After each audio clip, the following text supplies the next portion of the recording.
Hello बच्चों, आज मैं 10वीं कक्षा की एक पाठ भोला राम के जीव के साथ उपस्थित हूँ। तुम लोग शायद अपना अपना घर में सकुशल हो। अभी अपना अपना पुस्तक निकाल लो। मैं आरंभ करूँगी भोला राम का जीव। এইখিনিতে এটা কথা কওঁ, যেহেতু আমাৰ অসমীয়া মাধ্যমৰ বিদ্যালয়, গতিকে মই গোটেই পাঠটো অসমীয়াতে অনুবাদ কৰি যাবলৈ চেষ্টা কৰিম। আশা কৰিছোঁ তোমালোকে বুজিবলৈও চেষ্টা কৰিবা। উলিয়াই লোৱা ভোলা ৰাম কা জীৱ। প্ৰথমতে আমি ভোলা ৰাম কা জীৱ। ভোলা ৰাম মানে এজন মানুহৰ নাম আৰু জীৱ মানে জীৱ। এতিয়া কথা হ'ল, ভোলা ৰামৰ জীৱটোৰ ওপৰতনো বাৰু কেনেকুৱা কি আমাৰ নিশ্চয় জানিবলৈ মন যাব। গতিকে তোমালোকে শুনা ভালদৰে মনোযোগ দি। কিন্তু প্ৰথমে আমি ভোলা ৰাম কা জীৱ এই পাঠটো কোনে লিখিছিলে, প্ৰথমে আমি সেইটোলৈ আহোঁ যে এই পাঠটোৰ লিখক হৈছে হৰিশংকৰ পৰছাই। এই হৰিশংকৰ পৰছাইৰ জন্ম হৈছিলে 1922 চনত মধ্যপ্ৰদেশত। 1922 চনত মধ্যপ্ৰদেশৰ হংসাবাদ জিলে মে স্থিত জমানি নামক গাঁও মে। গাঁওখনৰ নাম আছিলে জমানি। ইনকি প্ৰাৰম্ভিক শিক্ষা গাঁও কি পাঠশালা মে হুই। তাৰমানে তেখেতৰ প্ৰাৰম্ভিক শিক্ষা গাঁৱতেই হৈছিলে, গাঁৱৰ পাঠশালাতেই আৰম্ভ হৈছিলে। আৰু সেইদৰে তেখেতে নাগপুৰত বিশ্ববিদ্যালয়ত MA পাছ কৰিছিলে। এইদৰে অধ্যয়ন কৰি কৰি শেষত তেওঁ 1947 চনত স্বতন্ত্ৰ লেখন কাৰ্য মে জুৰ গই। তাৰমানে স্বতন্ত্ৰ মানে স্বাধীনভাৱে লিখা কাৰ্যত তেওঁ লাগি গ'ল। শেষত কি হ'ল যে পৰছায়ে বিভিন্ন ধৰণৰ গ্ৰন্থ, উপন্যাস, নিবন্ধ এইবোৰ লিখা আৰম্ভ কৰিলে। আৰু তেখেতে যিবোৰ লিখিছিলে পৰছাই ৰচনাৱলী বুলি 6টা ভাগত প্ৰকাশিতই হৈছিলে। গতিকে তেখেতে লিখা গোটেইখিনি মানে চাবা তোমালোকে, উপন্যাসখনৰ নাম আৰু বাকী যিবোৰ নিবন্ধ বা কবিতা যিবোৰ লিখিছিলে, ব্যংগ সংগ্ৰহ, সেইবোৰ চব চাবা। এই ভোলা ৰাম কা জীৱ পাঠটোৰ যোগেদি এইটো বুজাব বিচাৰিছে যে মানুহৰ দেহত জীৱ অৱস্থিত। কথা হ'ল, এই জীৱ যেতিয়া মানুহৰ জীৱটো যেতিয়া দেহৰ পৰা ওলাই যায়, তাৰমানে মানুহৰ মৃত্যু হ'লেহে জীৱটো ওলাই যাব। আৰু যেতিয়ালৈকে জীৱ থাকিব আমাৰ যি মন যায় আমি তাকে কৰিব পাৰোঁ। যেতিয়া জীৱটো ওলাই যাব তেতিয়া আমাৰ অসাৰ হৈ যায়। আমি যাক ডেড বডি বুলি কওঁ, তাৰ কোনো সাৰ সুৰ নাই। সেইটোৰ স্থান হয়গৈ হয় শ্মশানত, নহয় কবৰস্থানত। এতিয়া কথা হ'ল, ভোলা ৰামৰ জীৱ আমাৰ বৰ্তমান সমাজতে হৈ আছে ভ্ৰষ্টাচাৰ আৰু এটা দুখ লগা কাহিনী। ইমানেই দুখ লগা যে এজন চৰকাৰী কৰ্মচাৰী, কিন্তু তেখেতে অৱসৰ লোৱাৰ পিছত, চাকৰিৰ পৰা অৱসৰ লোৱাৰ পিছত তেখেতে ইমানেই কষ্ট পাইছিলে যিটোৱে নেকি তেওঁক মৃত্যুৰ মুখলৈ ঠেলি দিছিলে।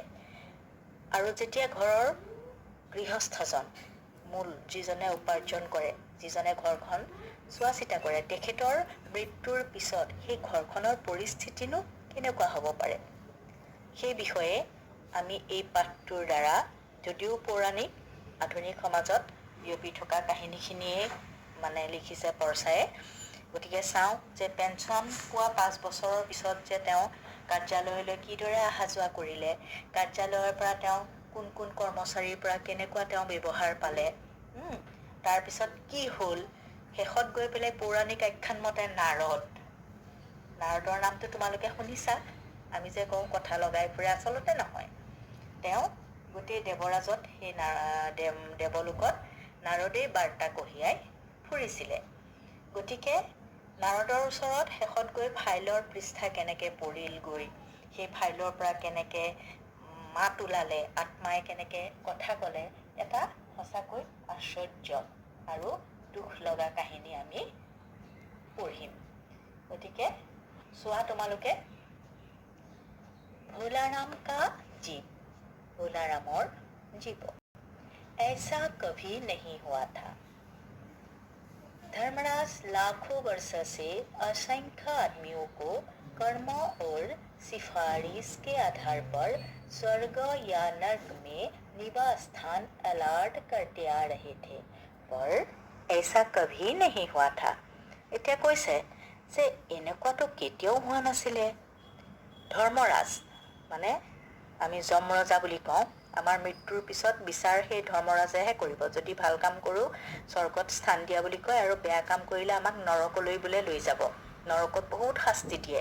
গতিকে সেই ধৰ্মৰাজৰ কথা কৈছে যে তেখেতে বহু বছৰ ধৰি অৰ্থাৎ লাখ লাখ বছৰ ধৰি তেওঁ মানুহে যদি ভাল কাম কৰে মানে বা যোনে বেয়া কাম কৰে সেইবিলাকৰ ওপৰত তেওঁ বিচাৰ বিবেচনা কৰি স্বৰ্গ বা নৰকত স্থান মানে দি আহিছে বা এলাৰ্ট কৰি আহিছে।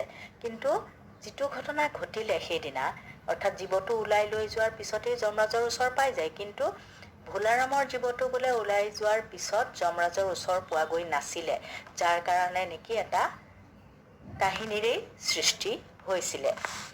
তাৰপিছত सामने बैठे चित्रगुप्त बार बार चश्मा पोंछ बार बार ठूक से पन्ने पलट रजिस्टर देख रहे थे।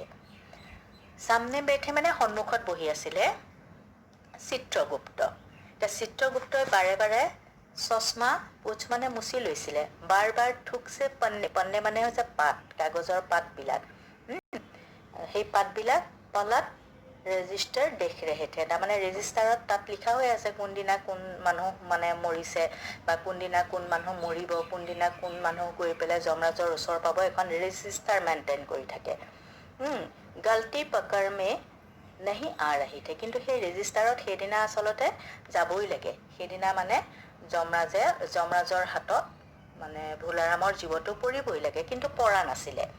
आखिर उन्होंने खींचकर रजिस्टर इतने जोर से बंद किया कि मक्खी सपेट में आ गई। তাৰপিছত ভাবিছে আৰে ভোলাৰামৰ জীৱটো যেতিয়া ইমান দেৰিলৈকে আহি পোৱা নাই, ইয়াত নিশ্চয় কিবা কথা থাকিব। সেইকাৰণে খং উঠি পেলাই জোৰকৈ ৰেজিষ্টাৰখন বন্ধ কৰি থওঁতে ভিতৰত এটা বোলে মাখি সোমাই গ'ল। বন্ধ কৰিলে আৰু মাখিটো ভিতৰ সোমাই গ'ল, আৰু তাক উলিয়াবলৈ যাওঁতেই ক'লে, সেই মাখিটো উলিয়াবলৈ গৈয়ে ক'লে যে उसे निकालते हुए वह बोले महाराज रिकॉर्ड सब ठीक है, भोलाराम की जीप ने 5 दिन पहले देह त्यागी और यमदूत के साथ इस लोक के लिए रवाना भी हुआ, पर हाँ अभी यहाँ तक नहीं पहुँचा। তেতিয়া ক'লে যে মহাৰাজ, ধৰ্মৰাজক কৈছে যে মইতো ৰেকৰ্ড চালোঁ, চব ৰেকৰ্ড পাতি ঠিকেই আছে, ভোলাৰামৰ জীৱটো 5 দিন হৈ গ'ল, আমি ইয়াৰ পৰা যমদূত পঠালোঁ, কিন্তু মানে ভোলাৰামৰ জীৱটো এতিয়াও আহি পেলাই আমাৰ হাতত পৰাহি নাই। এইটোতো বৰ আচৰিত কথা, কিন্তু 5 দিন হৈ গ'ল, যমদূতে ইতিমধ্যে তাৰ জীৱটো লৈ আহি আছে। তেতিয়া মানে ধৰ্মৰাজে সুধিলে, ধৰ্মৰাজে সুধিলে ওৰ ৱহ দূত কহা হে, যিটো দূত গৈছিলে তাৰ জীৱটো আনিবলৈ, ভোলাৰামৰ জীৱ আনিবলৈ ক'ত গ'ল? মহাৰাজ ৱহ ভি লাপতা হে, লাপতা মানে নাইকিয়া হোৱা, যে মহাৰাজ সিও নাইকিয়া হ'ল। इसी समय द्वार खुले और एक यमदूत बहुत बदहवास सा वहाँ आया। সেইখিনি সময়তে দৰজাখন খোল খালে, য'ত যমৰাজ বহি আছিলে তাত দৰজাখন খুলিলে, খুলি পেলাই মানে মুখখন একেবাৰে কিবা আৰু ক'লা মলা অৰ্থাৎ দুখ মনেৰে সি মানে তালৈ সোমাই আহিলে। তাৰ মানে মৌলিক কুৰূপ চেহেৰা পৰিশ্ৰম পৰেশানী और भय के कारण और भी विकृत हो गया था। তাৰ মানে মুখখন ক'লা মলা পৰি চেহেৰাটো কিবা পৰেশানী হতাশা হৈ আছে, ভয়ো খাই আছে যে সি জীৱটো লৈ আহিব নোৱাৰিলে, কিন্তু তাক দেখিহে বেছি আচলতে ভয় লগা হৈ পৰিছে। उसे देखते ही चित्रगुप्त चिल्ला उठे, ओरे तू कहाँ रहा इतने दिन, भोलाराम का जीव कहाँ है। তাক যেতিয়াই দুখটোক দেখিলে মানে চিঞৰ মাৰি উঠিলে, চিঞৰি উঠি যমদূতক প্ৰশ্ন কৰিছে, বাপৰে বা তই ইমান দিন ক'ত আছিলি, ভোলাৰামৰ জীৱটো ক'লৈ গ'ল, জীৱটো ক'লৈ গ'ল, তই আনিছনে নাই? তাৰপিছত यमदूत हाथ जोड़कर बोला, दया निधान मैं कैसे बतलाऊं कि क्या हो गया। তেতিয়া যমদূতে কি কৰিলে, হাত জোকাৰি মানে জোৰ কৰিলে আৰু 2 হাত জোৰ কৰি ক'লে যে দয়া নিধান, মইনো আপোনাক কেনেকৈ কওঁ, आज तक मैंने धोखा नहीं खाया था पर इस बार भोलाराम का जीव मुझे चकमा दे गया। যে চাওক, আজিলৈকে মই ইমান জীৱ আনি আছোঁ কিন্তু কেতিয়াও কোনেও মোক ধোখা দিয়া নাছিলে বা প্ৰবঞ্চনা কৰা নাছিলে, কিন্তু ভোলাৰামৰ জীৱই মোক চকুত ধূলি মাৰি দিলে। ভোলাৰামৰ জীৱই মুझे चकमा दे गया মানে চকুত ধূলি মাৰি দিলে। 5 दिन पहले जब जीव ने भोलाराम की देह त्यागी तब मैंने उसे पकड़ा और इस लोक की यात्रा आरम्भ की। 5 দিনৰ আগতে যেতিয়া ভোলাৰামৰ জীৱটো দেহৰ পৰা ওলাই গৈছিলে, মই থাপ মাৰি ধৰিলোঁ। ধৰি তাৰপিছত মই কি কৰিলোঁ, আমাৰ এই লোকলৈ অৰ্থাৎ য'ত যমদূতে লৈ যাব যমৰাজৰ ওচৰলৈ, তালৈ লৈ গৈছে। नगर के बाहर जो ही मैं उसे लेकर एक तीव्र वायु तरंग पर सवार हुआ, तो ही वह मेरे संगुल से छूटकर न जाने कहाँ गायब हो गया। इन 5 दिनों में मैंने सारा ब्रह्मांड छान डाला पर उसका कहीं पता नहीं चला। চাওক, মই লৈয়ে আহিছিলোঁ, কিন্তু লৈ অহাৰ পিছতে সি মোৰ হাতৰ পৰা যেতিয়া মই তীব্ৰ বায়ু তৰংগত উঠিলোঁ, সি তেতিয়াই মোৰ ওচৰৰ পৰা পলাই নাইকিয়া হৈ গ'ল। এই 5 দিন মই গোটেই ব্ৰহ্মাণ্ড বিচাৰিলোঁ, কিন্তু তাৰ সন্ধান মই। आज क्रोध से बोले, मूर्ख, जीवों को लाते लाते बूढ़ा हो गया, फिर भी एक मामूली बूढ़े आदमी के जीव ने तुझे चकमा दे दिया। ধৰ্মৰাজে দুটটোক সুধিলে, মানে খঙত কৈছে, ক্ৰোধ মানে খঙত কৈছে, মূৰ্খ, ঐ মূৰ্খ, জীৱকো লাতে লাতে, তাৰমানে মৰাৰ পিছত জীৱবিলাক সিহঁতে আনে, যমদূতেই আনে। লাতে লাতে বুঢ়া হৈ গয়া, তই সেই জীৱবিলাক আনি আনি বুঢ়া হৈ গলি। फिर भी एक मामूली बूढ़े आदमी के जीव ने तुझे चकमा दे दिया। বুঢ়া মানুহ এটাৰ জীৱ তই আনিবলৈ গৈছ, এনে কথা কৈছ যে সেই জীৱটোৱে তোক চকুত ধূলি দি দিলে, চকমা দে দিয়া। টুটনে চিৰ ঝুকাকৰ কহা, টুটে তেতিয়া মূৰটো জোকাৰি পেলাই ক'লে, মহাৰাজ, মেৰি সাৱধানী মে বিলকুল কছৰ নাহি থি। মহাৰাজ, মোৰ সাৱধানতাত অকণোৱে দোষ নাছিলে। কছৰ মানে দোষ, মই অকণো দোষ কৰা নাছিলোঁ, মই পূৰা সাৱধানেই আনিছিলোঁ। मेरे इन अभ्यस्त हाथों से अच्छे अच्छे वकील भी नहीं छूट सके, पर इस बार तो कोई इंद्रजाल हो गया। তেতিয়া কৈছে যে মই এই অভ্যস্ত হাতখনেৰে, তাৰমানে সি জীৱ এনেকৈ টান মাৰি লৈ গুচি যায়, মানে জীৱটো ওলাই যোৱাৰ লগে লগে মানুহজন মৰিবলৈ ধৰাৰ লগে লগে সি জীৱ এনেকৈ টান মাৰি লৈ যায়, মানে ইমানেই অভ্যস্ত তাৰ হাতখন, ডাঙৰ ডাঙৰ উকিলো সাৰি নাযায়। এতিয়া উকিলটো এটা কৈছেহে, অকল যে উকিলৰ জীৱই টানি নিয়ে এনে নহয়, যিমানেই ডক্টৰ ইঞ্জিনিয়াৰ, যিমানেই ডাঙৰ অফিচাৰ, যিমানেই মানে ধৰা দুখীয়া ধনী ৰজা প্ৰজা বুলি কথা নাই আৰু, সকলোৰে জীৱ যমদূতে নিয়েই। গতিকে তাৰ হাত অভ্যস্ত হৈ গৈছে, জীৱবিলাক উলিয়াই লৈ যাওঁতে যাওঁতে দেহটোৰ পৰা অভ্যস্ত হৈ গৈছে, কিন্তু কেতিয়াও এনেকুৱা ধৰণৰ ঘটনা ঘটা নাছিলে। এইবাৰ ইন্দ্ৰজাল মানে যাদু, এইবাৰ বোলে যাদু হৈ গ'ল। चित्रगुप्त ने कहा, महाराज, आजकल पृथ्वी पर इस प्रकार का व्यापार बहुत चला है। তেতিয়া চিত্ৰগুপ্তই গোটেই কথাখিনি শুনি আছিলে। তেতিয়া মানে চিত্ৰগুপ্তই কৈছে যে মহাৰাজ, আজিকালি পৃথিৱীত এই ধৰণৰ বেপাৰ খুব হৈছে। কেনেকুৱা বেপাৰ? যে লোক दोस्तों को फल भेजते हैं और वे रास्ते में ही रेलवे वाले उड़ा लेते। আজিকালি বোলে মানুহে কি কৰে, বন্ধুলৈ যদি কোনোবাই ফল পঠাই দিয়ে, কিহৰে পঠায়, ৰেল বিভাগতে যেনিবা পঠালে, ৰেল বিভাগৰ মানুহে বোলে সেইবিলাক কি কৰে, বাটতে বোলে নাইকিয়া কৰে, তাৰমানে চুৰ কৰি থৈ দিয়ে, যালৈ পাব লাগে পোৱাৰ আগতেই বোলে ৰেলৱে কৰ্মচাৰীবিলাকে বোলে লুকুৱাই থৈ দিয়ে। হজৰি কি পাৰ্চেল কি মৌজে ৰেলৱে অফিচাৰ পহনতে হে। হজৰি মানে যিবিলাক তলৰ মানে হেৰি কাম কৰে, ৰেল ডিপাৰ্টমেণ্টত যিবিলাক তলৰ মানুহে কাম কৰে, প্ৰত্যেকৰ কাৰণে মানে কাপোৰ থাকে, পাৰ্চেল, তেওঁলোকৰ সেয়া ড্ৰেছ পিন্ধিব লাগে। সেই পাৰ্চেলৰ কাপোৰবিলাক বোলে ৰেলৱে অফিচাৰে নিদি পেলাই নিজে পিন্ধে। মালগাড়ীকে ডিব্বে ৰাস্তে মে কট যাতে হে।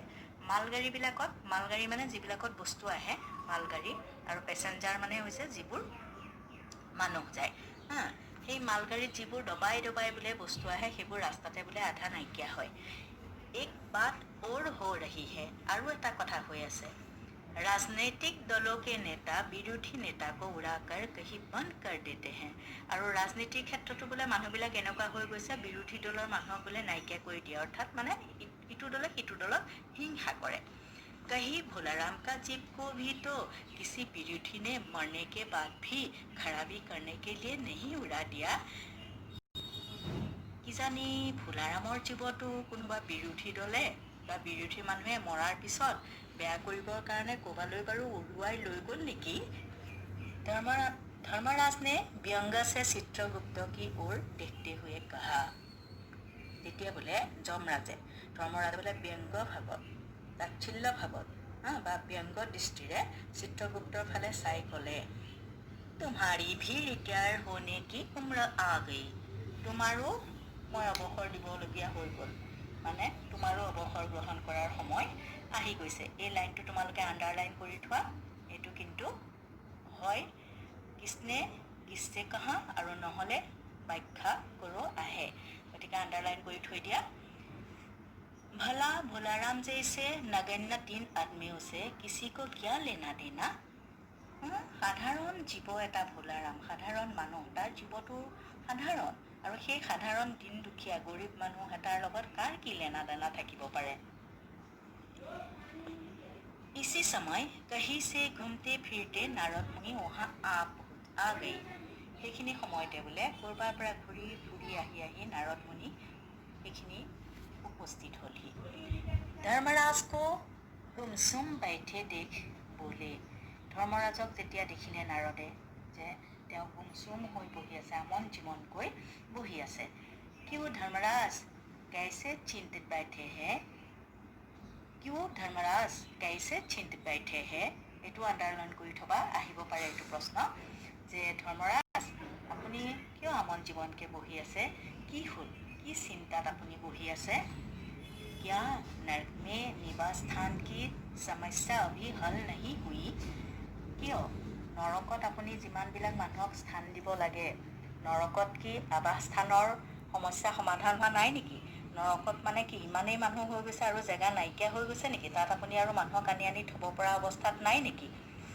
ধৰ্মৰাজ নে কাহা, তেতিয়া ধৰ্মৰাজে ক'লে, वह समस्या तो कभी की हल हो गई मुनिवर। হে মুনিবৰ, নৰকত স্থান দিয়া অৰ্থাৎ নৰকত মই জেগা বহুতেই বনাই থৈছোঁ, সেইবোৰ সমস্যা মোৰ কেতিয়াবাই সমাধান হৈ গ'ল। नरक में पिछले सालों में बड़े गुणी कारीगर आ गए हैं। कई इमारतों के ठेकेदार हैं जिन्होंने पूरे पैसे लेकर रद्दी इमारतें बनाई। মই নৰকত এনেকুৱা মানুহ যোৱা বছৰৰ পৰা আনিছোঁ, বহুত গুণী জ্ঞানী কাৰিকৰ বা শিল্পী, কাৰিকৰ মানে শিল্পী, বহুত গুণী জ্ঞানী শিল্পী মই আনিছোঁ, আৰু বহুত মই ঠিকাদাৰ আনিছোঁ যিবিলাকে বহুত ডাঙৰ ডাঙৰ অট্টালিকা বনাইছে, কিন্তু দুনিয়াৰ বেয়া বস্তু তাত দিছে, আৰু সেইবিলাক মানে তেনেকুৱা ঠিকাদাৰে পাক কৰাৰ কাৰণে মই নৰকতে আনি সিহঁতকো মই স্থান দিছোঁ। কাৰণ সিহঁতে কি কৰিছে, পইচাবিলাক বহুত পইচা সিহঁতে মানে নিজৰ পকেটত ভৰাইছে আৰু বেয়া বেয়া বস্তু দি পেলাই প্ৰকাণ্ড প্ৰকাণ্ড অট্টালিকা বনাইছে, যে সেইবোৰ অট্টালিকাৰ কোনো মূল্য নাইকিয়া নিচিনা, কেতিয়াবা হয়তো সেইবোৰ ডেমেজ হৈ যাব পাৰে। আৰু ডাঙৰ ডাঙৰ মই কি আনিছোঁ যে बड़े बड़े इंजीनियर भी आ गए, डांगर डांगर इंजीनियर मैं आनिसु, जिन्होंने ठेकेदारों से मिलकर भारत की 5 वर्षीय योजनाओं का पैसा खाया। मैं डांगर डांगर इंजीनियारो आनिसु, সেই নৰকতে ৰাখিছোঁ। ইঞ্জিনিয়াৰ বুলি যে মই স্বৰ্গলৈ নিছোঁ তেনেকুৱা কথা নাই। ইঞ্জিনিয়াৰবিলাককো মই আনিছোঁ কিয়, যে ডাঙৰ ডাঙৰ ঠিকাদাৰবিলাকক সিহঁতে মানে 5 বছৰীয়া পৰিকল্পনাত যি কৰিবলৈ দিয়ে তাৰ আধা পইচা সিহঁতে খাই দিয়ে, গতিকে মই इंजीनियरों को आनिसो। ओवरसियर हैं जिन्होंने उन मजदूरी की हाजिरी भरकर पैसा हड़पा जो कभी काम पर गए ही नहीं। और मैं ओवरसियरবিলাককো মই আনিছোঁ, কাৰণ যিবিলাক মজদুৰে কাম কৰে, কিছুমান মজদুৰে যদি কৰে 4 জনে দি থয় 10 জন, আৰু বাকীকেইজনৰ মানে পইচা সেই অৱশ্যৰে খাই দিয়ে, গতিকে মানে হৰপ কৰে, নাইকিয়া কৰে। সেই মজদুৰ নোহোৱাকৈ মজদুৰে কাম কৰিছে বুলি পইচা অৱশ্যৰে লৈ লয়, সিহঁতকো বোলে নৰকলৈ আনিছে। इन्होंने बहुत जल्दी नरक में कोई इमारतें तान दी है, আৰু সিহঁতে বহুত সোনকালে কৰিছে মানে ঘৰ বনাই দিছে নৰকত সিহঁতে ঘৰ বনাই ভৰ্তি হৈ পৰিছে তাৰপিছত उसके जीप को यह दूत यहाँ ला रहा था कि जीप उसे रास्ते में चकमा देकर भाग गया তেতিয়া কৈছিলে তেনেকুৱা ধৰণৰ এজন ভোলাৰাম नाम के एक आदमी की 5 दिन पहले मृत्यु हुई যে ভোলাৰাম নামৰ মানুহ এজনৰ জীৱ 5 দিনৰ আগতে দেহটোৰ পৰা ওলাই গ'ল কিন্তু যিটো দুটা আনিবলৈ গ'ল সেই দুটোৱে ৰাস্তাতেই চকুত ধুলি মাৰি নাইকিয়া হৈ গ'ল इसने सारे ब्रह्मांड छान डाला और वह कहीं नहीं मिला अगर ऐसा होने लगा तो पाप पुण्य का भेद ही मिट जाएगा তেতিয়া কৈছে এতিয়া সেই দুটোৰ হাতৰ পৰা যেতিয়া মানে তাৰ জীৱটো নাইকিয়া হৈ গ'ল এইটোতো বৰ ডাঙৰ ঘটনা হৈছে আৰু সঁচাকৈ যদি এনেকুৱা ধৰণৰ ঘটনা ঘটে তেতিয়াহ'লেচোন পৃথিৱীত পাপ পুণ্যৰ ভেদভাৱেই নাথাকিব नारद ने पूछा তেতিয়া नारदे সুধিলে उस पर इनकम टैक्स तो बकाया नहीं था हो सकता है उन लोगों ने रोक लिया हो তেতিয়া কৈছে ভোলাৰামৰ ওপৰত বাৰু ইনকম টেক্সৰ কিবা দিবলগীয়া আছিলে নেকি ইয়াত আকৌ ইনকম টেক্সৰ কথা এটাও আহিছে যে মানুহে যিমান ইনকম কৰে তাৰ ওপৰত বছৰত মানে টেক্স পে কৰিব লাগে কিছুমানে আকৌ মিছাই টেক্স পে কৰে কিছুমানে এনেই মানে টেক্সত নপৰিবৰ কাৰণে বহুত কিবা কিবি কৰে কিজানি আকৌ ভোলাৰামে টেক্স অফিচাৰক পইচা দিবলগীয়া আছিলে ইনকম টেক্সত তেওঁ পইচা ভৰিবলগীয়া আছিলে হয়তো নভৰুৱাকৈ তেওঁ কিবা অলপ ইফাল সিফাল কৰিছে যাৰ কাৰণে ইনকম টেক্সৰ মানুহে তেওঁক কিজানি মানে মৰাৰ পিছতো জীৱটো ৰাখি ল'লে এনেকুৱা ধৰণৰ ব্যংগাত্মক সুৰত কথা কৈছিলে আৰু আমি আজিলৈ অডিঅ'বুকত কি ক'লে চোৱা चित्रगुप्त ने कहा इनकम होता तो टैक्स होता भूख मरा था তেতিয়া মানে চিত্ৰগুপ্তই ক'লে যে সি যদি ইনকম কৰিলেহেঁতেন তেতিয়াহে তাৰ টেক্স হ'লহেঁতেন কাৰণ যোনে ইনকম আয় কৰে আয় যদি কৰে তেতিয়াহ'লে টেক্স দিব লাগিব গতিকে তাৰ কোনো পইচাই সি ঘটা নাছিলে কাৰণ যিমান দিনলৈ চাকৰি কৰিছিলে চাকৰি দিনলৈ সি পালে আৰু যিদিনাখনৰ পৰা তেওঁ ৰিটায়াৰ হ'ল সেইদিনাৰ পৰা অফিচে ঘূৰোতেই গ'ল 5 বছৰ কোনো 1 টকাও চুবলৈ পোৱা নাই গতিকে ক'ত আৰু ইনকম টেক্সৰ লগত लेना देना আছে नारद बोले मामला बड़ा दिलचस्प है अच्छा मुझे उसका नाम पता तो बतलाओ मैं पृथ्वी पर जाता हूँ তেতিয়া নাৰদে কি ক'লে ঘটনাটো তেতিয়াহ'লে বৰ গম্ভীৰেই হ'ল দিলচস্প মানে বৰ গম্ভীৰেই হ'ল ঠিক আছে মোক তেওঁৰ নাম ঠিকনা ভালকৈ কোৱাচোন মই এতিয়া পৃথিৱীলৈ যাম অৰ্থাৎ ভোলাৰামৰ ঘৰ মই বিচাৰি যাম चित्रगुप्त ने रजिस्टर देखकर बताया भोलाराम नाम था उसका जबलपुर शहर के घमापुर मोहल्ले में नाले के किनारे एक 1.5 कमरे के टूटे फूटे मकान में वह परिवार समेत रहता था তেতিয়া কৈছে চিত্ৰগুপ্তই ৰেজিষ্টাৰখন মুকলাই পেলাই চাই কৈছে যে ভোলাৰাম তেওঁৰ নাম আছিল জবলপুৰ চহৰখনৰ নাম আছিলে জবলপুৰ আৰু ঘমাপুৰ নলাৰ কাষত 1.5 কোঠাৰ মানে 1.5 কোঠা মানে সৰু ঘৰ এটাত তাত ভঙা চিঙা মানে ঘৰটো মানে টুটে ফুটে বুলি কৈছে যে ৰুমকেইটাও মানে ভঙা চিঙা আৰু ঘৰত সি আছিলে उसकी एक स्त्री थी 2 लड़के उसकी एक स्त्री তেওঁৰ পত্নী আছিলে 2 लड़के দুটা ল'ৰা আছিলে লড়কা আৰু বহু বচনত হয় লড়কে দুজন ল'ৰা আছিল और एक लड़की এগৰাকী ছোৱালী আছিলে उम्र लगभग 65 साल सरकारी नौकर था তেওঁৰ বয়স আছিলে প্ৰায় 65 বছৰমান হৈছিলে তেওঁ চৰকাৰী চাকৰিয়াল আছিলে 5 साल पहले रिटायर हो गया था 5 বছৰ আগতে তেওঁ অৱসৰ গ্ৰহণ কৰিছিলে मकान का किराया उसने 1 साल से नहीं दिया था मकान का किराया মানে ঘৰ ভাড়া এবছৰ তেওঁ দিব পৰা নাছিলে ঘৰ ভাড়া কিৰায়া 1 বছৰ দিব পৰা নাছিলে इसलिए সেই কাৰণে मकान मालिके মানে ঘৰৰ মালিকে उसे निकलना चाहता था তেওঁ উলিয়াই দিব ঘৰৰ পৰা উলিয়াই দিব বিচাৰিছিল হয়ও ঘৰ ভাড়া নিদিলে বাৰু মালিকে এনে কিয় ৰাখিব গতিকে উলাই যাবলৈ কৈছিলে इतने में ঠিক সেইখিনি সময়তে ভোলাৰাম ने संसार को ही छोड़ दिया মানে ঘৰৰ মালিকে তেওঁক ওলাবলৈ দিয়াৰ আগতেই তেওঁ মানে এইটো দুখতেই সন্তাপে তেওঁ সহ্য কৰিব নোৱাৰি তেওঁ এই সংসাৰৰ পৰা বিদায় ল'বলগীয়া হ'ল। আৰু এই যে বিদায় ল'লে আজ 5वां दिन है, তেখেত মৃত্যু হোৱা আজি 5 दिन। बहुत संभव है कि अगर मकान मालिक वास्तविक मकान मालिक हैं तो उसने भोलाराम के मरते ही उसके परिवार को निकाल दिया होगा। তেতিয়া কৈছে সম্ভৱ তেওঁ যিটো ঘৰৰ এড্ৰেছ মই দিলোঁ তাতেই থাকিব লাগে, কিন্তু আজিৰ যুগৰ যদি মালিক হয়, কাৰণ আজিৰ যুগৰ মানুহে কেতিয়াও আজিৰ যুগৰ মালিকে পইচা নিদিয়াকৈ কোনো ভাড়াতীয়া ঘৰত নাৰাখে।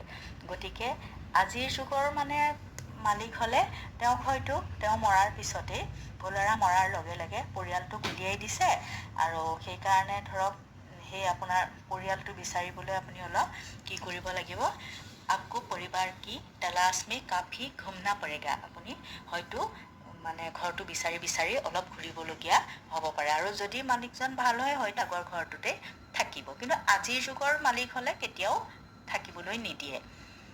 माँ बेटी के सन्मिलित क्रंदन से ही नारद भोलाराम का मकान पहचान गए। তেওঁ গুচি আহিলে, নাৰদ আহি বিচাৰি আছে, ঠিক তেনেকুৱা এটা মানে কান্দোন শুনিছে, মা আৰু ছোৱালীজনীৰ কান্দোন শুনিছে। এই কান্দোনৰ শব্দ শুনি পেলাই ভোলাৰামৰ ঘৰেই যে সেইটো হ'ব তেওঁ অনুমান কৰি ল'ব পাৰিলে নাৰদে।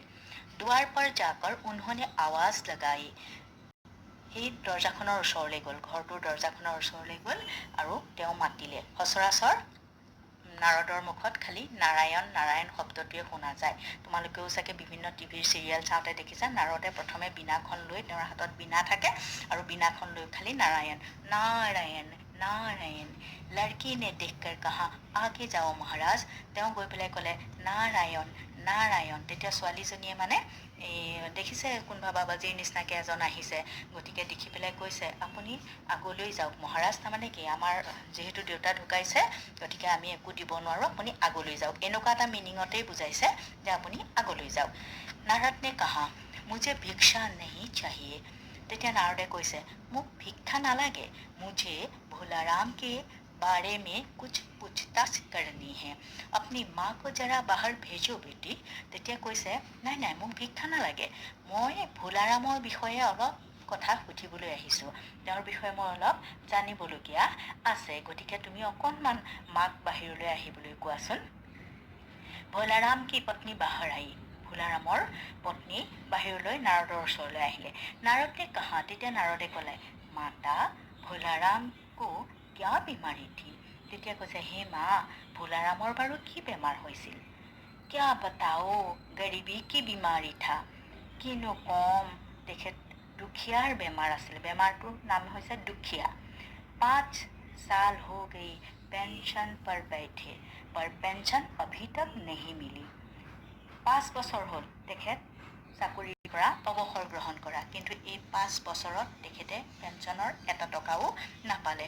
হৰ 10-15 दिन में एक দৰখাস্ত, প্ৰত্যেক 10-15 দিনৰ মূৰে মূৰে তেখেতে এখন এখন দৰখাস্ত দিয়ে।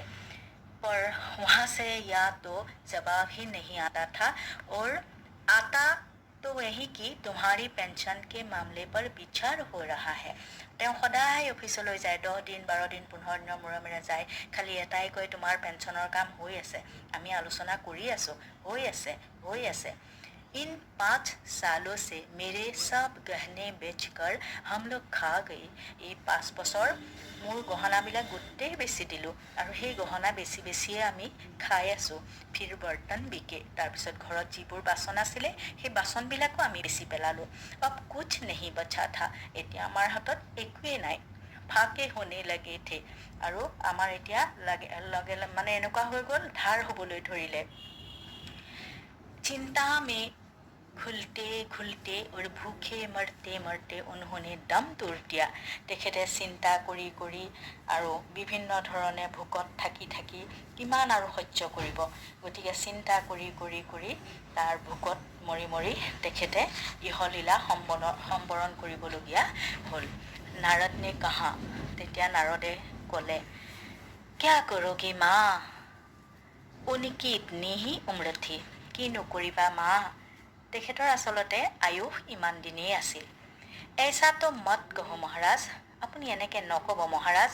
মূলত বহুত ঠিক, তেখেতৰ বহুত বয়স আছিলে, তেখেতে আৰু বহুত দিন জীয়াই থাকিলেহেঁতেন। 50-60 रुपया महीना पेंशन मिलती तो कुछ और काम नहीं करके गुजरा हो जाता। যদি 50 বা 60 টকাও পালোহেঁতেন মাহে মাহে, তেতিয়াহ'লে সেই 50 আৰু 60 টকাৰে আমি আৰু বহুত ভালকৈ চলি যেনে তেনে দিনখিনি আমি পাৰ কৰিব পাৰিলোহেঁতেন। पर क्या करे, কিন্তু আমি কি কৰিম? 5 साल नौकरी से बैठे हो गए और अभी तक एक कौड़ी नहीं मिली। 5 বছৰ হৈ গ'ল চাকৰিৰ পৰা ৰিটায়াৰ হোৱা, কিন্তু তেখেতে এক পইচাও নাপালে। দুখ কি কথা सुनने की फुर्सत नारद को थी नहीं। এইবিলাক আৰু দুখ লগা কথা শুনি থাকিবলৈ নাৰদৰনো ক'ত সময় আছিল। তথাপিও শুনিছে আৰু মানুহগৰাকীয়ে দুখতে কৈ আছে যেতিয়া। वो अपने मुद्दे पर आए। माँ, यह तो बतलाओ कि यहाँ किसी से क्या उनका विरुद्ध विशेष प्रेम था जिसमें उनका जी लगा हो? আপুনি কওকচোন মা, তেখেতৰ বাৰু কাৰোবাৰ প্ৰতি বিশেষ প্ৰেম আছিল নেকি, যিটো প্ৰেমৰ কাৰণে তেওঁ ইয়াৰ পৰা যাব পৰা নাই? पत्नी बोली, তেতিয়া পত্নীয়ে ক'লে, लगाव तो महाराज बाल बच्चों से ही होता है। যে সচৰাচৰ মাক দেউতাকৰ মৰম ল'ৰা ছোৱালীৰ প্ৰতিয়ে থাকে, গতিকে 3টা ল'ৰা ছোৱালী আছে যেতিয়া ল'ৰা ছোৱালীকেইটাৰ প্ৰতিয়ে তেওঁ মৰম থাকিব। नारद हंसकर बोले, তেতিয়া নাৰদে হাঁহি হাঁহি ক'লে, हाँ तुम्हारा यह सोचना ठीक ही है। यही भ्रम अच्छी गृहस्थी का आधार है। अच्छा माता में चला। তেতিয়া কৈছে, ঠিকে আছে, তুমি যিটো কৈছা যে মৰমটোতো আৰু ল'ৰা ছোৱালীৰ প্ৰতিয়ে থাকে, তেতিয়া কিন্তু নাৰদে হাঁহি মাৰি কৈছিলে যে তুমি এনেদৰে ভবাটো ঠিকেই হৈছে, আমি সেনেকেই ভাবোঁ। এইটো আচলতে আমাৰ এই ভ্ৰমেই ভাল, আৰু গৃহস্থী এইটো ভ্ৰম থাকেই। ভাল বাৰু, মই যাওঁ দিয়া, মই যাওঁ। व्यंग समझने की असमर्थता ने नारद को सती के क्रोध की ज्वाला से बचा लिया।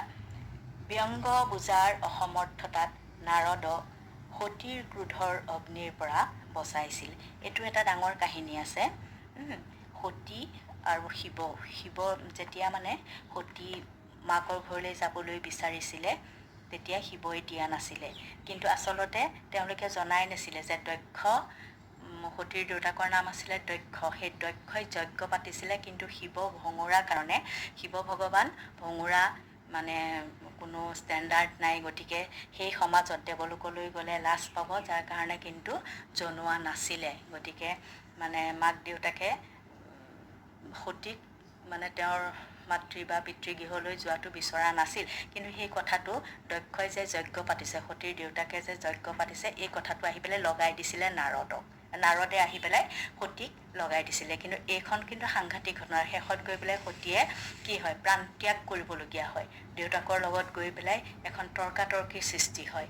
দেউতাকক গৈ পেলাই অভিশাপ দিবলগীয়া হ'ল। ছাগলীৰ মুণ্ড হৈ গ'ল দেউতাকৰ মুণ্ড। গতিকে এনেধৰণৰ বহুত এটা কাহিনী আছে, মই থুলমূলকৈ অকণমান বাৰু কৈ থৈছোঁ। स्त्री ने कहा, महाराज आप तो साधु है, सिद्ध पुरुष है, कुछ ऐसा नहीं कर सकते कि उनकी रुकी हुई पेंशन मिल जाए। इन बच्चों का पेट कुछ दिन भर जाएगा। তেতিয়া মানে ভোলাৰামৰ পত্নীয়ে ক'লে যে মহাৰাজ আপুনিতো সাধু বাবা, আপুনি সিদ্ধ পুৰুষ, আপুনি যি কৰিব মানে বিচাৰে সেইটোৱে কৰিব পাৰে। আপুনি এনেকুৱা এটা কৰিব নোৱাৰেনে যে যাতে তেওঁৰ ৰৈ থকা পেঞ্চনখিনি, পইচাখিনি আমি পাই যাওঁ, আৰু মোৰ ল'ৰা ছোৱালীকেইটাই যাতে পেট ভৰাই পেলাই কিছুদিন খাব পাৰে। নাৰদকো দয়া আ গই থি। তেতিয়া কিন্তু নাৰদৰ মনলৈ দয়া ভাৱ আহিছিলে। ওৱাহ कहने लगे, তেতিয়া ক'লে, সাধুও কি বাত কোন মানতা হে? মই সাধু, মোৰ সাধুৰ কথা জানো কোনোবা অফিচাৰে মানিব? মেৰা यहाँ कोई मठ तो है नहीं, फिर भी मैं सरकारी दफ्तर जाऊंगा और कोशिश करूंगा। ঠিক আছে, তথাপিও মোৰতো ইয়াত কোনো মঠ নাই, তথাপিও মই চৰকাৰী কাৰ্যালয়লৈ যাওঁ আৰু মই চেষ্টা কৰিহে চাম, মই নিশ্চয় চেষ্টা কৰিম। वहाँ से चलकर नारद सरकारी दफ्तर में पहुँचे। वहाँ पहले ही कमरे में बैठे बाबू से उन्होंने भोलाराम के केस के बारे में बातें की। उस बाबू ने उन्हें ध्यानपूर्वक देखा और बोला, भोलाराम ने दरखास्त तो भेजी थी पर उन पर वजन नहीं रखा था, इसीलिए कहीं उड़ गई होगी। তেতিয়া প্ৰথমে তেওঁ গৈ দেখিলে, চৰকাৰী অফিচত গৈ দেখিলে যে এটা ৰুমত বাবু মানে অফিচাৰ বহি আছে আৰু ভোলাৰামৰ কেছটোৰ বিষয়ে, পেঞ্চনৰ বিষয়ে মানে তেওঁ সেই বাবুৰ লগত আলোচনা কৰিলে। তাৰপিছত সেই বাবুৱেও মানে সেই অফিচাৰজনেও একেবাৰে তলৰ পৰা ওপৰলৈকে মানে নাৰদক চাইছে, চাই পেলাই কৈছে যে ভোলাৰামেতো দৰখাস্ত বহুতেই দিছিলে, কিন্তু সেই দৰখাস্তবিলাকৰ ওপৰত আচলতে ওজন দিয়া নাছিলে। ওজন নিদিয়াৰ কাৰণে বতাহত উৰি গ'ল। তাৰমানে কি, ওজনটো এইটো কি কৈছে, এইটো হৈছে ঘোষ। মানে আমাৰ সমাজত এনেকুৱা এটা কথা আছে যে আমি ইমান কষ্ট কৰি কাম কৰোঁ, কিন্তু সেই কামটোৰ বিনিময়ত যদি আমি অফিচত গৈ পেলাই পইচা নিদিওঁ, তেতিয়াহ'লে সেই কামটো আমাৰ নহয়। কিন্তু তেওঁলোকেওতো যথেষ্ট পইচা পায়, সেই কৰ্মচাৰীখিনিয়ে পইচা দিয়ে চৰকাৰে বহুৱাই ৰাখে, কিন্তু আমাৰ কাম কৰিবলগীয়া হ'লে তেওঁলোকে আকৌ ওপৰেঞ্চি পইচা লয়। লাগে তোমাৰ থাকক বা নাথাকক কথা নাই, কৰিবলগীয়া কামটো তেওঁলোকে পিছুৱাই থাকে যদি তেওঁলোকে বিচৰা ধৰণে আমি তেওঁলোকক সন্তুষ্ট কৰিব নোৱাৰোঁ। যিটো কাম এতিয়াও চলি আছে, আজিৰ দিনটোতো চলি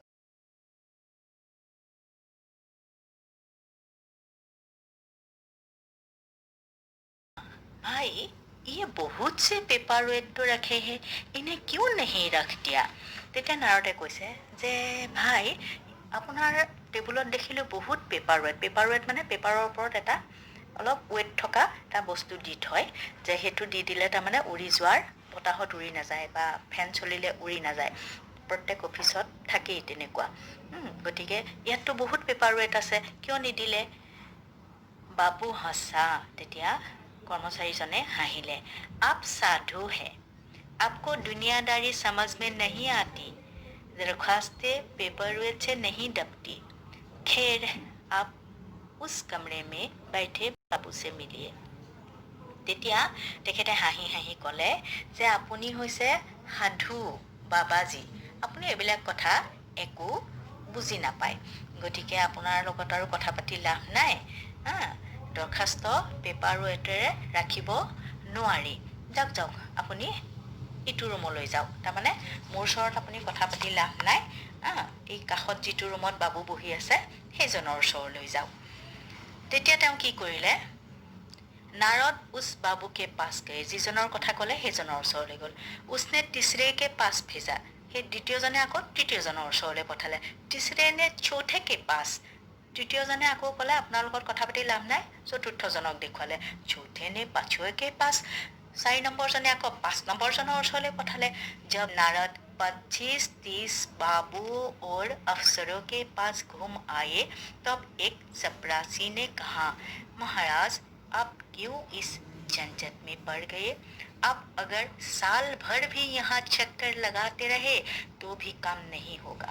अब तो सीधे बड़े साहब से मिलिए, उन्हें खुश कर दिया तो अभी काम हो जाएगा। তেতিয়া যেতিয়া দেখিছে এনেকৈ এজন দুজন তিনিজন চাৰিজন পাঁচজনটো গৈ আছে, শেষত গৈ মানে 25-30জন অফিচাৰৰ ওচৰলৈ গ'ল। নাই, ঘূৰি নাৰদ মানে হাইৰাণ হৈ গ'ল। তাৰপিছত এজন চকীদাৰ, চতুৰ্থ মানে বৰ্গৰ কৰ্মচাৰী হয়, চকীদাৰ এজনে মানে ক'লে যে আপুনি মহাৰাজ, আপুনি কিয় এই মিছা জঞ্জালত মানে জঞ্জালত সোমাইছে? আপুনি যদি এবছৰো ইয়াত ঘূৰি ফুৰে আপোনাৰ একোৱেই কাম নহ'ব। আপুনি পোনে পোনে বৰ চাহাব, যিজন মেইন অফিচাৰ, তেখেতৰ ওচৰলৈ যাওক, তেখেতক লগ ধৰক, আৰু তেখেতক যদি খুচ মানে সন্তুষ্ট, তেখেতক যদি আপুনি সন্তোষ কৰিব পাৰে, তেতিয়া আপুনি জানি যাব যে আপোনাৰ কাম হৈ গ'ল। নাৰদ বড়ে সাহব के कमरे में पहुंचे। बाहर चपरासी ऊँघ रहा था, इसलिए उन्हें किसी ने छेड़ा नहीं। उन्हें एकदम बिना विजिटिंग कार्ड के आया देख साहब बड़े नाराज हुए। बोले, इसे कोई मंदिर समझ लिया क्या? घर घराते चले आए, चिट क्यों नहीं भेजी? তেতিয়া নাৰদে কি কৰিলে, আচলতে ডাঙৰ অফিচাৰৰ ওচৰত সোমাবলৈ হ'লে প্ৰথমে এখন কাৰ্ড দিব লাগে। মানে সেই কাৰ্ড নম্বৰ এটা দিয়ে, যে কলিং বেল বজাই দিয়ে, তাৰপিছত যায় বা কাৰ্ড দিয়ে, যায় সোমাই, সেইবোৰ ডাঙৰ অফিচাৰ, তেনেকৈ যধে মধে সোমাই যাব নোৱাৰি আৰু। গতিকে তেওঁতো সেইবোৰ একো ইনফৰ্মেশ্যন লোৱাও নাই বা নেজানেও নাৰদে। ঘপাঘপ মানে কোঠাটোত সোমাই গ'ল। বাহিৰত চকীদাৰে ৰহা মানে টোপনি মাৰি থাকোঁতেই থাকিলে। গতিকে সেই চকীদাৰটোৱে যেতিয়া টোপনিয়াই আছিলে সেই চাঞ্চতে নাৰদ গ'ল সোমাই যোৱাৰ পিছত তেওঁকতো আৰু বাধা দিওঁতা কোনো নাই। চকীদাৰেই যেতিয়া টোপনি গ'ল, চিধা চিধি গৈ পেলাই মানে সাক্ষাৎকাৰ কৰিলে। তেতিয়া অফিচাৰতো উঠিল খং, বৰচাহাবৰ খুব খং উঠি পেলাই কৈছে, আপুনি কি এইটো মন্দিৰ বুলি ভাবিছে নেকি? মন্দিৰ চন্দিৰ বুলি ভাবিছে নেকি? পুনাই যে আপুনি সোমাই আহিল, চিলিপ কিয় পঠোৱা নাই? আপোনাৰ চিলিপ এখনতো দিব লাগিছিল যে আপুনি আহিছে, মই আপোনাক নিমন্ত্ৰণ দিম। আপুনিতো সেইবোৰ একো কৰা নাই। তেতিয়া নাৰদে কি ক'লে চোৱা, नारद बड़े साहब के कमरे में पहुंचे, बाहर चपरासी उड़ रहा था, इसलिए उन्हें किसी ने छेड़ा नहीं। গতিকে তেওঁ গুচি গ'ল। তাৰপিছত নাৰদে কি ক'লে, নাৰদ নে কাহা कैसे भेजता, चपरासी तो सो रहा है। মই বাৰু কেনেকৈ কাগজ পঠাম, আপোনাৰতো যিজন চকীদাৰ সেইজন শুই আছে। क्या काम है, साहब ने रूप से पूछा। কি কাম আছে আপোনাৰ? কি কাম আছে আপোনাৰ? অকণমান খঙৰ उच्च स्वरते कले जे की काम আছে আপোনাৰ? नारद ने भोलाराम का पेंशन केस बतलाया। তেতিয়া নাৰদে ভোলাৰামৰ পেঞ্চন কেছটোৰ বিষয়ে ক'লে। साहब बोले, তেতিয়া साहेबे ক'লে, आप हैं बैरागी, डॉक्टरों के रीति रिवाज नहीं जानते। असल में भोलाराम ने गलती की। भाई यहाँ भी एक मंदिर है, यहाँ भी दान पुण्य करना पड़ता है, भेंट चढ़ानी पड़ती है। आप भोलाराम के आत्मीय मालूम होते हैं, भोलाराम की दरखास्तें उड़ रही है, इन पर वजन रखिए। তেতিয়া চাহাবে ক'লে যে আপুনি এজন বৈৰাগী, আপুনি অফিচৰ কাম কাজ ৰীতি ৰিৱাজ মানে ৰীতি নিয়ম আপুনি একোৱেই নাজানে। আচলতে ভোলাৰামে বহুত ডাঙৰ ভুল কাম কৰিলে। यहाँ भी एक मंदिर है, तो तुम्हारे अंडरलाइन कर थबा, यहाँ भी एक मंदिर है, यहाँ भी दान पुण्य करना पड़ता है, भेंट चढ़ानी पड़ती है। তেতিয়া কৈছে যে এইটো এটা মন্দিৰ, ইয়াতো দান পুণ্য, যেনেকৈ মন্দিৰলৈ ভগৱানক প্ৰণাম কৰিবলৈ যাওঁতে ধৰা ফল মূলৰ শৰাই হওক, সম্পূৰ্ণ শৰাই হওক, পইচা পাতিয়ে হওক, তামোল পানেই হওক, বিভিন্ন ধৰণে আমি ভগৱানক সন্তুষ্টৰ অৰ্থে, তেওঁৰ পৰা বৰ লাভৰ অৰ্থে প্ৰত্যেক মন্দিৰে মন্দিৰে আমি লৈ যাওঁ বা প্ৰত্যেক ভক্তই লৈ যায়। মানে আচলতে সেইটো আমি ভগৱানক ঘোষ দিয়া বুলি ক'ব নোৱাৰোঁ। আমাৰ আত্মাৰ সন্তুষ্টিৰ কাৰণে, মনৰ সন্তুষ্টিৰ কাৰণে আমি মন্দিৰত গৈ আমি তেনেকৈ আমি মানে উচৰ্গা কৰি দিওঁ। গতিকে চাহাবে এইটো বুজাব বিচাৰিছে যে মন্দিৰলৈ যাওঁতে যে মানুহে এইবোৰ বস্তু লৈ যায়, এয়াওতো মন্দিৰ। গতিকে ইয়াত যেতিয়া কিবা কামৰ কাৰণে মানুহবিলাক আহিব, গতিকে মন্দিৰত যেনেকৈ পইচা দিয়ে ইয়াতো পইচা দিব লাগিব। তে মোৰ এনেকুৱা লাগিছে আপুনি ভোলাৰামৰ কিবা আত্মীয় নেকি? আত্মীয় নিচিনা লাগিছে। ভোলাৰাম কি দৰখাস্তে উड़ रही है, पर वजन रखिए। ভোলাৰামৰ দৰখাস্ত ইয়াত উৰি আছে, ওজন দিয়া নাই, তাৰমানে পইচা পাতি একো দিয়া নাই, ইয়াত ওজন দিয়ক। नारद ने सोचा कि फिर वजन की समस्या खड़ी हो गई।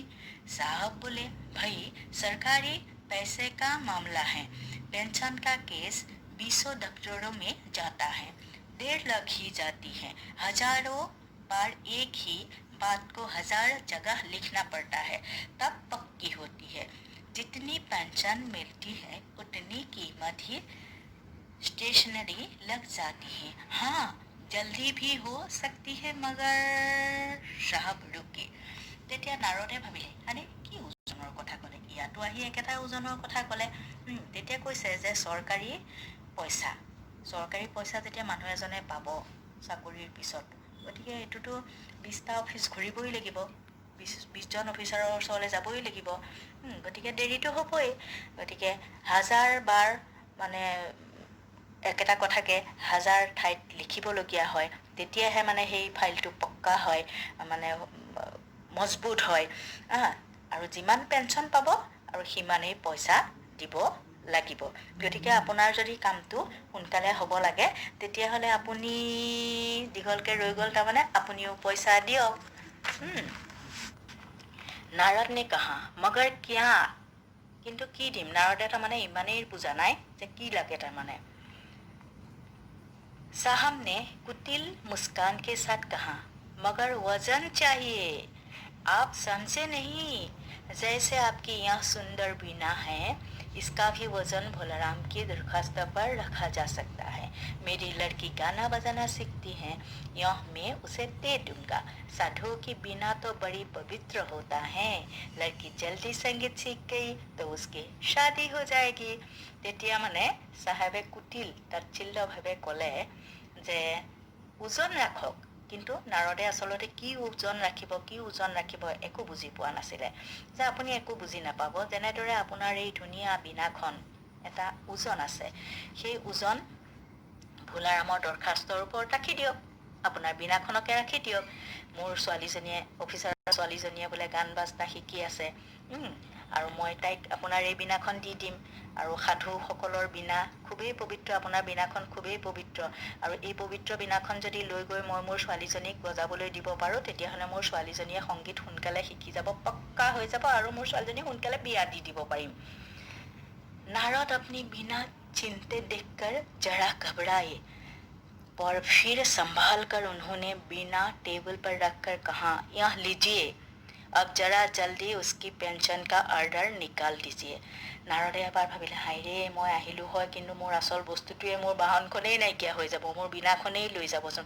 তথাপিও নাৰদে নিজকে চম্ভালিলে আৰু বীণাখন তেখেতক দি দিলে। তেখেতক দিয়া মানে টেবুলৰ ওপৰত ৰাখিলে, ৰাখি ক'লে, লৈ যাওক এইখন নিয়ক, কিন্তু তেখেতৰ কামটো আপুনি সোনকালে কৰি দিয়ক।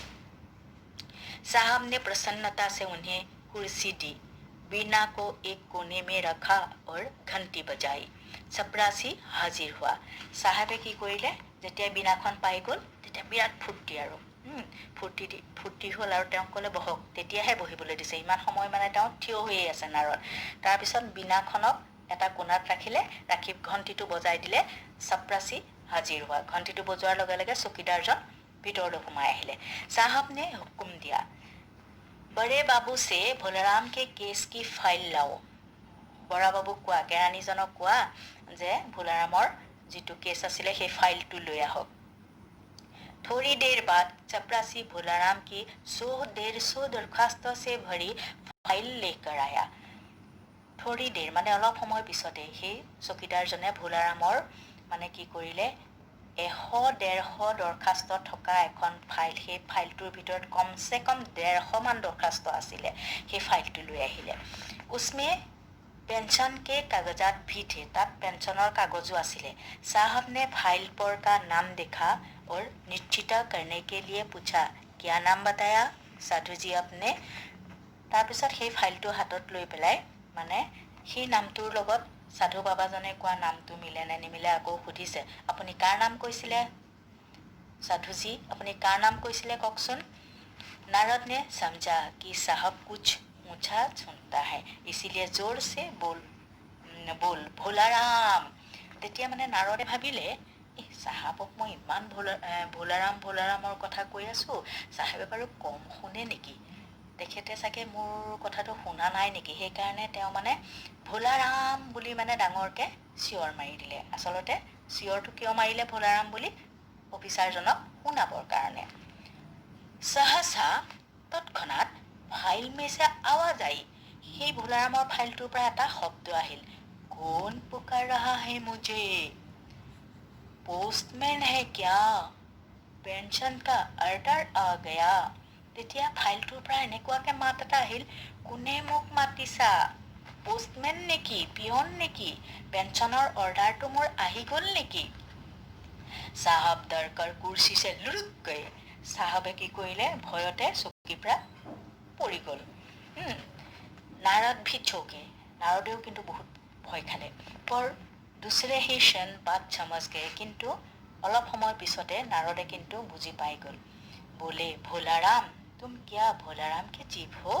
তেতিয়া মানে নাৰদে কৈছে, ভোলাৰাম, তুমি ভোলাৰামৰ জীৱ হয় নহয়নে? হা आवाज आई। তেতিয়া মানে आत्माটোৱে কি কৈছে, জীৱটোৱে কি কৈছে, हाँ হয়। नारद ने कहा, मैं नारद हूँ, मैं तुम्हें लेने आया हूँ, चलो स्वर्ग में तुम्हारा इंतजार हो रहा है। তেতিয়া নাৰদে কৈছে, মই নাৰদ, মই তোমাক নিবলৈ আহিছোঁ। ব'লা, তোমাৰ কাৰণে স্বৰ্গত স্থান বনাই থোৱা হৈছে। তুমি ইয়াৰ পৰা গৈ বেলেগ ক'তো যাব নালাগে, চিধা চিধি তুমি স্বৰ্গলৈ যাব পাৰা। কিয়নো আমি এটা কথা জানো যে যি মানুহে ভাল কাম কৰে তেওঁক স্বৰ্গত স্থান দিয়ে, যি মানুহে বেয়া কাম কৰে নৰকত স্থান দিয়ে। তাৰমানে ফুলাৰামৰ জীৱটো ইমানেই শুদ্ধ, ইমানেই পবিত্ৰ, তেওঁ স্বৰ্গৰ কাৰণে উপযোগী। গতিকে তেওঁক স্বৰ্গত স্থান ইতিমধ্যে ৰাখি থৈছে যমৰাজে। যে চলো স্বৰ্গমে তোমাৰা ইন্তজাৰ हो रहा है, যে স্বৰ্গত তোমাক চবেই অপেক্ষা কৰি আছে। आवाज आई, मुझे नहीं जाना, मैं तो पेंशन की दरखास्तों में अटका हूँ। তেতিয়া মানে আকৌ সেই ফাইলটোৰ পৰা মাত দিছে, মই নাযাওঁ, মই পেঞ্চনৰ এই ফাইলটো দৰখাস্তৰ মাজতেই মোৰ জীৱটো ওলমি আছে, ভিতৰত সোমাই আছে। यही मेरा मन लगा है, ইয়াতেই মোৰ ভাল লাগিছে, মই কোনো স্বৰ্গ তৰ্গলৈ নাযাওঁ, মই পেঞ্চনৰ ফাইলটোৰ ভিতৰতেই মই সোমাই আছো, ইয়াতেই মোৰ মনটো ভাল লাগিছে।